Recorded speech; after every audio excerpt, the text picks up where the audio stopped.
Well, as we continue to track the Spokane area fires, as well as fires across central Washington and even in North Idaho, the lasting impacts of smoke is super important to pay attention to, which is why we have a guest here in studio. We're talking to Kimberly, and you have been in the emergency services field for 35 years. You're here local to Spokane too.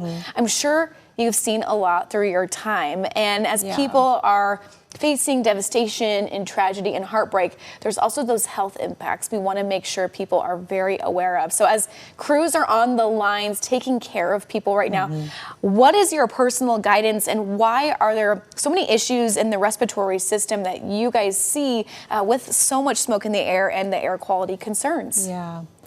So what we're seeing is an increase in respiratory 911 calls, and that is, a lot of that is due to our COPD patients and patients who suffer from respiratory illness. Those patients can quickly exacerbate into a COPD exacerbation from the smoke and other irritants, and so that is really what we've been seeing a lot of and treating a lot of in the field and ultimately in the ER.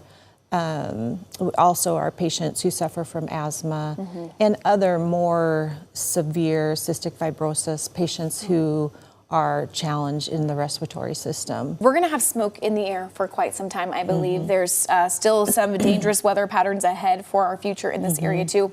What is the main concern long term, but also the practical guidance you want to share for our last question today? Yeah. So practical guidance, of course, reduce your exposure if you can to smoke. If you do have to be outside or you want to be outside, I mean, I understand we don't want to all be cooped up. Wear an N95 if you can, if you have access to one. Surgical masks, unfortunately, probably aren't the best protection for patients who do have respiratory illness.